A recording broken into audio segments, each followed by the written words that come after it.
Comme premier thème, les femmes inspirent les châteaux, #Women Museum Week.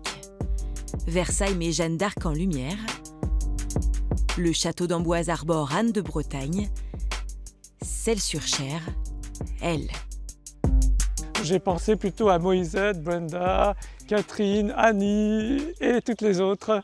Toutes les autres, une quinzaine de bénévoles, secrétaires, animatrices, traductrices. Pour moi, c'était une évidence. Je n'ai pas du tout été voir les toiles que nous avons dans le château. On a par exemple la grande mademoiselle, Anne-Marie-Louise de Montpensier, qui est passée au château, ou bien Madame de Béthune.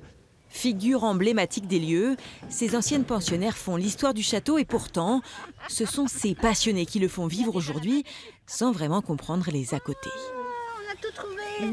Est-ce que vous pouvez m'expliquer ce Museum Week? Qu'est-ce que c'est?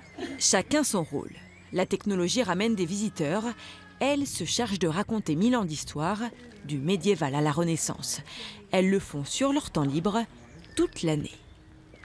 C'est difficile le bénévolat, mais nous sommes quand même satisfaits globalement. Vraiment, on a beaucoup de retombées. En 3 ans, le nombre de visiteurs a triplé, en partie dû au #Museum Week. Plus on parle de nous, plus c'est intéressant. Et nous, ça nous motive pour travailler, pour en faire plus. Alors donc c'est positif des deux côtés. À l'écart de la voie royale des célèbres châteaux de la Loire, Celles-sur-Cher trouve à travers ce hashtag une manière de faire parler de lui pour attirer les touristes et d'éventuels mécènes.